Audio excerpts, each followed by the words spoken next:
नमस्कार दोस्तों।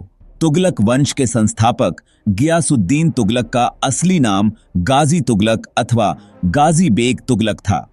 गाजी बेग तुगलक का पिता मलिक तुगलक, जो बलबन का एक तुर्की गुलाम था, उसने पंजाब में एक जाट कन्या से विवाह किया था। इसीलिए मध्यकालीन इतिहास में तुगलक वंश को स्वदेशी माना जाता है। आपका टाइम बिल्कुल खराब ना करते हुए आगे बढ़ते हैं, तो आप भी आगे बढ़ने से पहले एक छोटा सा लाइक और सब्सक्राइब बटन दबा दीजिए। जलालुद्दीन खिलजी के समय गाजी तुगलक महज एक सैनिक था, परंतु अलाउद्दीन खिलजी के समय वह अपनी योग्यता के दम पर उत्तरी पश्चिमी सीमांत प्रांत दीपालपुर पंजाब का गवर्नर और सीमा रक्षक के पद पर पहुंच गया।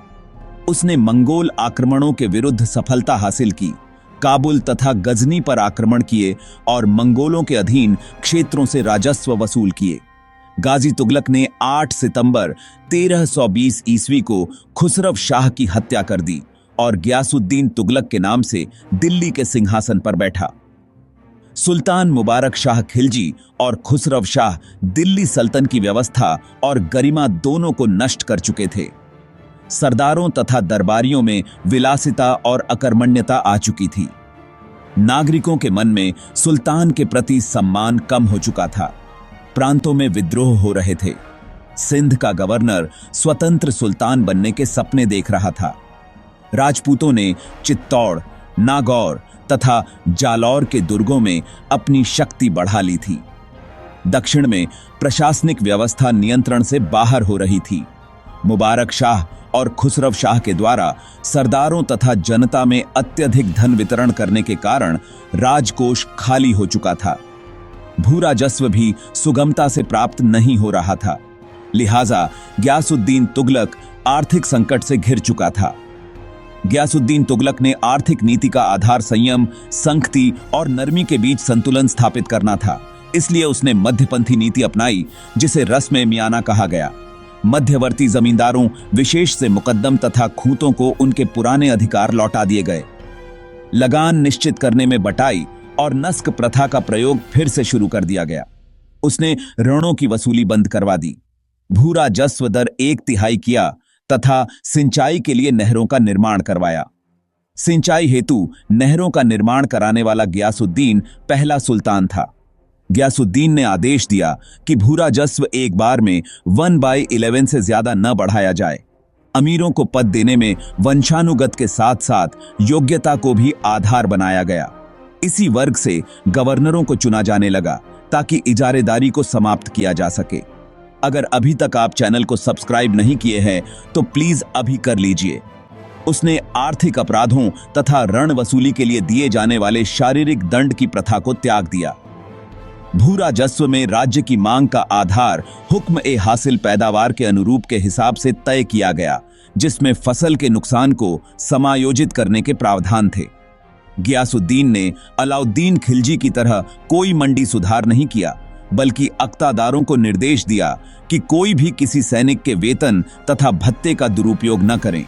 उसने अलाउद्दीन द्वारा चलाई गई दाग तथा चेहरा प्रथा को प्रभावशाली ढंग से लागू किया।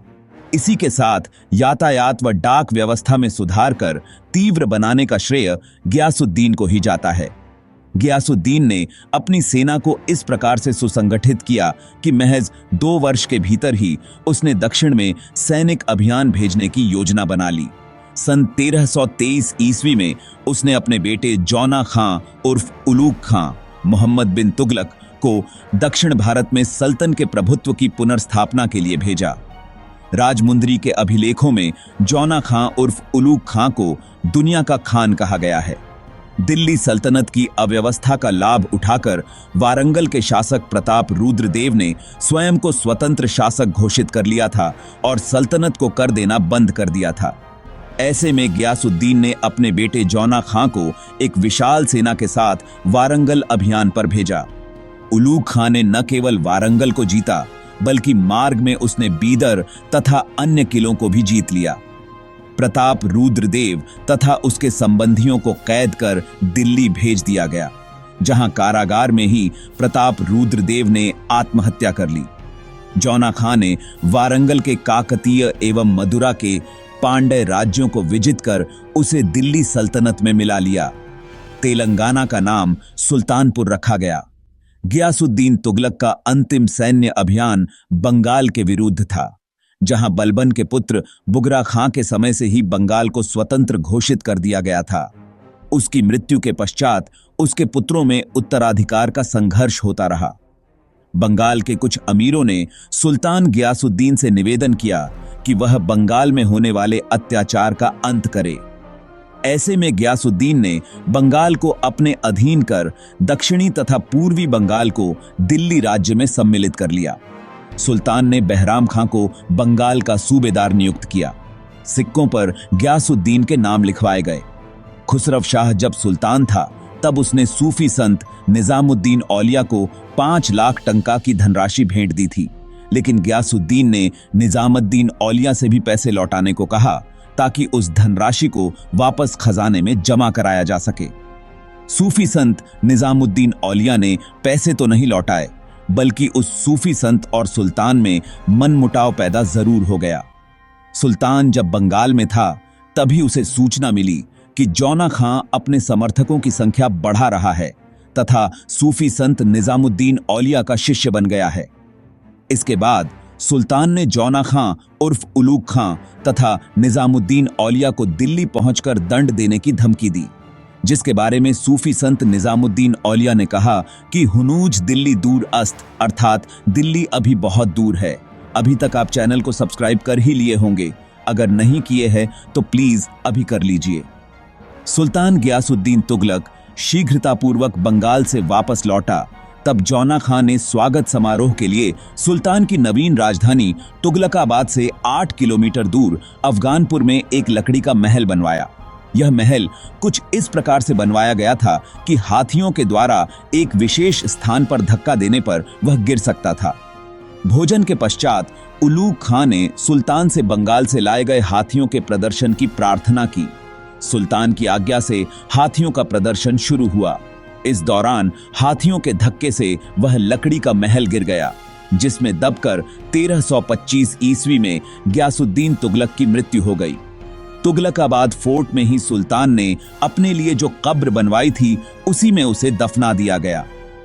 जियाउद्दीन बरनी की सर्वाधिक महत्वपूर्ण रचना तारीख ए फिरोज शाही से गियासुद्दीन तुगलक की धर्मनिष्ठा, न्यायप्रियता, सैन्य प्रबंध, कर वसूली, दान पुण्य आदि की जानकारी मिलती है। सुल्तान मुबारक शाह खिलजी के शासनकाल में गियासुद्दीन तुगलक उत्तर पश्चिमी सीमांत प्रांत दीपालपुर का एक शक्तिशाली गवर्नर था। गियासुद्दीन तुगलक ने लगभग संपूर्ण दक्षिण भारत को दिल्ली सल्तनत में मिला लिया। दक्षिण के राज्यों में सर्वप्रथम वारंगल को दिल्ली सल्तनत में मिलाया गया। जौना खां यानी मोहम्मद बिन तुगलक ने उड़ीसा जाजनगर पर भी आक्रमण किया था, परंतु उड़ीसा पर उसकी विजय पूर्ण नहीं थी। संभवतया युद्ध के बाद लूट मार करके अथवा आक्रमण में असफल होकर दिल्ली वापस लौट आया। गियासुद्दीन दिल्ली का प्रथम सुल्तान था जिसने अपने नाम के साथ गाजी यानी काफिरों का वध करने वाला शब्द जोड़ा। गियासुद्दीन तुगलक ने दिल्ली में मजलिस ए हुक्मरान कायम करने के बाद बंगाल की तरफ कूच किया था। गियासुद्दीन तुगलक ने बंगाल से वापस लौटते समय तिरहुत मिथिला पर आक्रमण किया। वहां के राजा हरसिंह देव को नेपाल की सीमाओं में जाकर रहना पड़ा। तिरहुत पर सुल्तान का अधिकार हो गया। गियासुद्दीन ने शराब की बिक्री पर प्रतिबंध लगा दिया। वह संगीत विरोधी था। गियासुद्दीन तुगलक ने जो सिक्के जारी किए गए उन सिक्कों पर अल शहीद उत्कीर्ण किया गया था। गियासुद्दीन ने प्रत्येक 3 से 4 मील की दूरी पर डाक लाने वाले कर्मचारी अथवा घुड़सवार नियुक्त किए थे। अफगानपुर में लकड़ी के महल का निर्माणकर्ता अहमद अय्याज था। बंगाल अभियान से लौटते समय सूफी संत निजामुद्दीन औलिया ने गियासुद्दीन के बारे में कहा था कि दिल्ली हुनूज दूर अस्त, अर्थात दिल्ली अभी बहुत दूर है। तुगलकाबाद के समीप अफगानपुर गांव में लकड़ी का महल गिरने से गियासुद्दीन की मौत हो गई। इब्न बतूता गियासुद्दीन की मौत के लिए जौना खां को जिम्मेदार मानता है, जबकि इतिहासकार फरिश्ता इसे मात्र दुर्घटना मानते हैं। गयासुद्दीन तुगलक ने 1320 ईस्वी से 1325 के दौरान 6.5 किलोमीटर में फैले एक किलेबंद शहर तुगलकाबाद का निर्माण किया। गयासुद्दीन तुगलक ने अपनी मृत्यु के पूर्व तुगलकाबाद किले में खुद का मकबरा बनवाया था।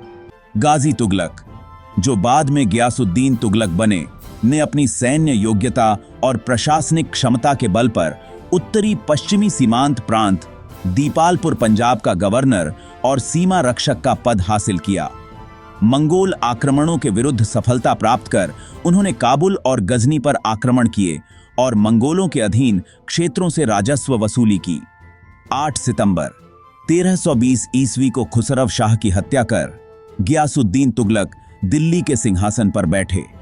सुल्तान मुबारक शाह खिलजी और खुसरव शाह के शासनकाल में उत्पन्न अव्यवस्था को सुधारने के लिए उन्होंने आर्थिक और प्रशासनिक नीतियों को लागू किया। गयासुद्दीन तुगलक ने आर्थिक नीति का आधार संयम, संगति और नरमी के बीच संतुलन स्थापित करना था। उन्होंने मध्यपंथी नीति अपनाई, जिसे रस्म ए मियाना कहा गया। मध्यवर्ती जमींदारों, विशेष से मुकद्दम तथा खूंतों को उनके पुराने अधिकार लौटा दिए गए। लगान निश्चित करने में बटाई और नस्क प्रथा का प्रयोग फिर से शुरू कर दिया गया।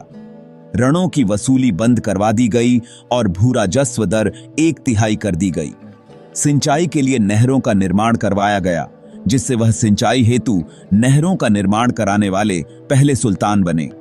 भू राजस्व में राज्य की मांग का आधार हुक्म ए हासिल पैदावार के अनुरूप के हिसाब से तय किया गया, जिसमें फसल के नुकसान को समायोजित करने के प्रावधान थे। अलाउद्दीन खिलजी की तरह कोई मंडी सुधार नहीं किया गया, बल्कि अक्तादारों को निर्देश दिया गया कि कोई भी किसी सैनिक के वेतन तथा भत्ते का दुरुपयोग न करें। अलाउद्दीन द्वारा चलाई गई दाग तथा चेहरा प्रथा को प्रभावशाली ढंग से लागू किया गया। यातायात व डाक व्यवस्था में सुधार कर तीव्र बनाने का श्रेय भी गयासुद्दीन को ही जाता है। अगर ये वीडियो आपको अच्छी लगी है तो चैनल को लाइक, सब्सक्राइब और शेयर जरूर कर दीजिए। आपका एक सब्सक्राइब हमारे लिए बहुत मायने रखता है। धन्यवाद।